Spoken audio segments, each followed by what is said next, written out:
Assalamualaikum warahmatullahi wabarakatuh.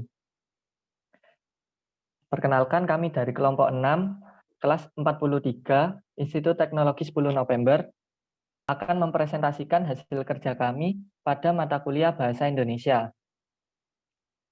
Sebelumnya perkenalan, nama saya Muhammad Noval Alvaros dengan NRP 5009201128 dari Departemen Teknik Fisika. Nama saya Sili Maulidina, NRP 5009201155 dari Departemen Teknik Fisika. Nama saya Laura Raditya Prabantari, NRP 5008201052 dari Departemen Teknik Kimia. Nama saya Dava Rasendria Krisnawayudi, NRP 50082011159 dari Departemen Teknik Kimia. Nama saya Kevin Oktuari, NRP 5027201046 dari Departemen Teknologi Informasi. Pembuatan karya tulis ilmiah ini ditujukan untuk menambah wawasan serta memenuhi tugas mata kuliah kami. Yang pertama, judul dari karya tulis ilmiah dari kelompok kami yaitu hubungan antara interaksi sosial pelajar terhadap pembelajaran jarak jauh pada masa pandemi. Selanjutnya akan dijelaskan oleh Shirley. Latar belakang dari penelitian ini yaitu pada masa pandemi COVID-19, seluruh siswa dan pengajar harus menjalani proses pembelajaran jarak jauh untuk mencegah penularan virus corona, khususnya di lingkungan akademik. Nah, untuk itu dengan menggunakan platform e-learning. Dari penggunaan platform e-learning ini tidak seperti pada saat pembelajaran berlangsung, beberapa masalah sering timbul seperti kehilangan koneksi internet atau tidak tersedianya alat komunikasi yang menyebab terganggunya interaksi sosial antara siswa dan pengajar atau sesama siswa. Dikutip dari cnnindonesia.com, menurut Komisioner KPAI Bidang Pendidikan Retno Listiarti, menyatakan melalui konferensi video bahwa hanya 20,1% responden menyatakan ada interaksi antara siswa dan guru. Namun, sebanyak 79,9% responden menyatakan tidak ada interaksi sama sekali. Dari data di sini dapat terlihat bahwa sebagian besar siswa merasakan bahwa pembelajaran dari ini tidak ada interaksi yang secara efektif seperti saat secara langsung. Kemudian untuk penelitian lain juga membuktikan bahwa pembelajaran jarak jauh dengan menggunakan media sosial hanya efektif untuk mata kuliah teori. Sedangkan untuk mata kuliah praktek dan mata kuliah jarak jauh yang menggunakan media sosial dirasa kurang efektif. Nah, apabila hal ini akan terus dibiarkan akan berakibat pada masa depan penerus bangsa yang membutuhkan ilmu pengetahuan untuk membangun bangsa. Untuk itu, penelitian ini akan dilanjutkan untuk mendapatkan solusi dari permasalahan saat ini. Next. Rumusan masalah dari penelitian ini yang pertama adalah apakah terdapat dampak dari pembelajaran jarak jauh atau online terhadap proses interaksi sosial. Yang kedua, apakah dampak yang disebabkan oleh metode pembelajaran jarak jauh terhadap proses interaksi sosial itu positif atau negatif. Kemudian yang ketiga, bagaimanakah bentuk-bentuk dampak yang disebabkan oleh metode pembelajaran jauh atau online terhadap proses interaksi sosial. Untuk tujuan dari penelitian ini, yang pertama adalah untuk mengetahui terdapatnya dampak dari pembelajaran jarak jauh atau online terhadap proses interaksi sosial. Kemudian yang kedua, untuk mengetahui dampak yang disebabkan oleh metode pembelajaran jarak jauh terhadap proses interaksi sosial itu positif atau negatif. Kemudian yang terakhir, untuk mengetahui bentuk-bentuk dampak yang disebabkan oleh metode pembelajaran jarak jauh atau online terhadap proses interaksi sosial. Selanjutnya, studi pustaka yang akan saya jelaskan. Yang pertama, pembelajaran merupakan upaya yang dilakukan agar mendapat pengalaman dan pengetahuan sehingga dapat mengubah pola pikir seseorang. Kemudian, pembelajaran jarak jauh merupakan suatu metode pembelajaran yang proses pengajaran terjadi secara terpisah antara siswa dan pengajar sehingga komunikasi dilakukan melewati media cetak, media elektronik, dan media lain. Sehingga setiap metode pembelajaran yang terpisah antara siswa dan pengajar dinamakan pembelajaran jarak jauh. Kemudian perbedaan introvert dan ekstrovert. Yang pertama dilihat dari ciri-cirinya, kepribadian periang, sering berbicara, lebih terbuka, dan lebih dapat bersosialisasi. Sedangkan ciri-ciri dari kepribadian introvert yaitu pemalu, tidak banyak bicara, cenderung berpusat pada diri mereka sendiri. Kemudian ekstrovert ini memiliki kesulitan yaitu untuk mengembangkan hubungan sosial dan memilih berkomunikasi dengan orang lain. Sedangkan kepribadian introvert kesulitan mengembangkan hubungan sosial dan lebih memilih berkomunikasi secara pribadi dengan teman serta menikmati setiap kegiatan yang dapat dilakukan sendirian atau bersama teman dekat. Kemudian hubungan yang baik di antara kelekatan teman sebaya akan sangat membantu perkembangan aspek sosial anak secara normal. Anak pendiam yang ditolak oleh kelekatan teman sebaya dan merasa kesepian beresiko menderita depresi. Kemudian selanjutnya akan dijelaskan oleh Laura. Saya akan menjelaskan tentang hasil. Untuk bab hasil sendiri di sini akan dijelaskan dalam bentuk grafik beserta dengan penjelasannya. Next. Untuk yang pertama itu grafik untuk pertanyaan mengalami kesulitan dalam berteman saat daring. Dari total 104 responden, terdapat 47 responden yang merasa kesulitan dalam berteman dengan sistem pembelajaran jarak jauh. 31 responden menjawab mungkin mengalami kesulitan berteman dengan sistem pembelajaran jarak jauh, dan 26 responden merasa tidak kesulitan untuk berteman dalam sistem pembelajaran jarak jauh. Next. Untuk pertanyaan kedua yaitu terdapat kendala komunikasi saat pembelajaran jarak jauh. Dari total 104 responden, terdapat 70 orang menjawab menghadapi kendala komunikasi dalam sistem pembelajaran jarak jauh. Lalu terdapat 25 responden menjawab mungkin mendapatkan kendala komunikasi saat pembelajaran jarak jauh, dan terdapat 8 orang responden menjawab tidak mengalami kendala dalam sistem pembelajaran jarak jauh. Next. Untuk pertanyaan yang ketiga, yaitu banyak teman yang sering berhubungan saat daring. Dari total 104 responden, terdapat 18 responden yang menjawab terdapat kurang dari sama dengan 2 orang teman yang sering dihubungi saat metode daring.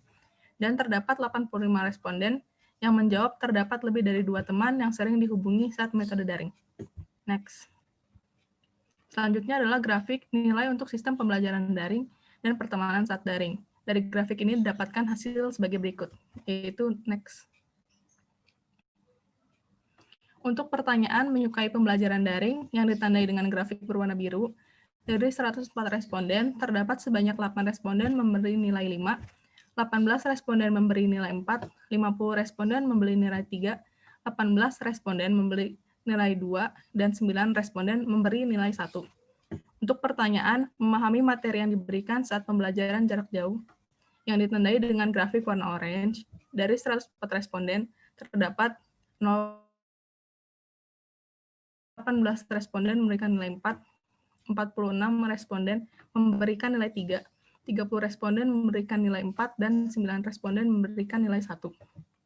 Lalu untuk pertanyaan intensitas menghubungi teman sekelas dalam sistem pembelajaran jarak jauh yang ditandai dengan grafik warna abu-abu, dari 104 responden terdapat 35 responden memberikan nilai 5, 31 responden memberikan nilai 4, 20 responden memberikan nilai 3, 15 responden memberikan nilai 2, dan 2 responden memberikan nilai 1. Selanjutnya akan dijelaskan oleh Dava. Kemudian pembahasan dari hasil penelitian yang telah didapat, yaitu next.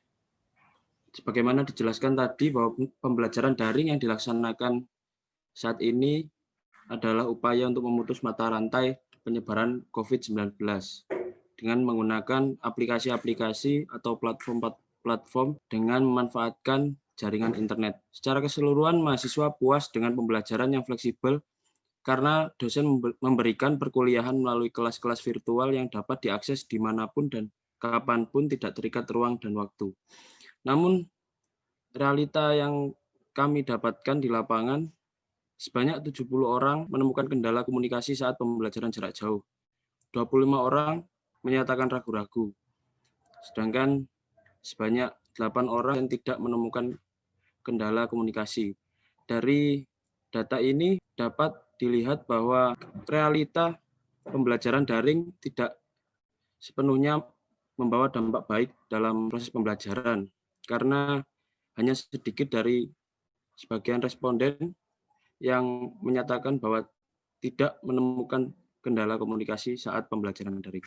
Telah banyak penelitian-penelitian yang menghasilkan teori-teori tentang manfaat atau dampak pembelajaran daring. Salah satunya yaitu pernyataan bahwa mahasiswa merasa lebih nyaman dalam mengungkapkan gagasan dan pertanyaan dalam pembelajaran daring. Namun realitanya 44,6% responden mengaku mengalami kesulitan saat mencari teman yang sebelum-sebelumnya dikenal ketika pelaksanaan daring. 30% responden menyatakan ragu-ragu, dan sisanya sebanyak 25,2% responden tidak mengalami kesulitan mencari teman. Bahwa di sini, di mana yang dikemukakan awal bahwa seharusnya dalam pembelajaran daring, mahasiswa tidak akan merasakan tekanan psikologis saat melakukan interaksi sosial selama mahasiswa masih saja merasa tertekan atau mungkin dengan alasan-alasan lain sehingga mereka mengalami kesulitan dalam berinteraksi sosial selama pembelajaran daring. Kemudian ketidakhadiran dosen secara langsung atau fisik seharusnya juga menyebabkan mahasiswa merasa tidak canggung dalam mengutarakan gagasan. Namun 80 realita di lapangan yang kami dapatkan, 84,4% dari responden merasa kesulitan dalam berkomunikasi dengan teman. 13,5% responden tidak merasa kesulitan berkomunikasi, sisanya 1,9% tidak menjawab ketika ditanya. Di sini berarti hadir atau tidaknya dosen secara langsung tidak memiliki pengaruh secara besar pada mentalitas mahasiswa dalam berkomunikasi baik dengan teman maupun dengan dosen selama pembelajaran daring ini. Secara keseluruhan pembahasan tadi dapat ditarik 3 garis besar, yakni yang pertama, tidak sedikit mahasiswa yang kesulitan dalam memahami materi perkuliahan yang diberikan secara daring. Mereka berasumsi bahwa kehadiran dosen secara fisik mungkin akan memberikan dampak lebih dalam pemahaman mereka terhadap materi-materi yang diberikan. Kemudian yang kedua, tidak sedikit mahasiswa yang sulit dalam menjalin hubungan sosial secara daring. Kemudian yang terakhir, tidak sedikit mahasiswa yang terkendala saat melaksanakan perkuliahan secara daring disebabkan adanya kendala teknis. Hal ini sering dialami oleh mahasiswa saat melaksanakan perkuliahan secara daring, misalnya seperti kendala spesifikasi device pendukung seperti handphone ataupun PC, atau kendala-kendala teknis yang lain, misalnya pemadaman listrik bergilir atau kendala dalam ketersediaan jaringan internet. Next. Yang selanjutnya akan dijelaskan oleh Kevin. Kesimpulan yang dapat diambil dari penelitian ini adalah yang pertama, sebagian besar mahasiswa mengalami kesulitan dalam membangun interaksi sosial karena adanya pembelajaran jarak jauh. Ini terjadi karena adanya kesulitan mengakses internet, jarang membuka handphone, rendahnya tingkat ketertarikan terhadap pembelajaran jarak jauh, sikap pemalu dari setiap individu yang mengajak berbicara via media sosial, serta karena belum mengenal satu sama lain. Yang kedua, pelajar SMA cenderung tidak kesulitan dalam membangun interaksi sosial karena berasal dari daerah yang sama. Pelajar SMA bahkan merasa bahwa pembelajaran jarak jauh menguntungkan karena dapat belajar UTBK lebih bagus lagi. Tidak adanya ujian dan tryout UNBK yang dirasa tidak dibutuhkan untuk masuk perguruan tinggi. Berikut ini daftar pustaka. Sekian pemaparan hasil kerja dari kelompok kami. Mohon maaf apabila ada kesalahan kata. Semoga apa yang telah kita presentasikan dapat bermanfaat bagi kita semua. Wassalamualaikum warahmatullahi wabarakatuh.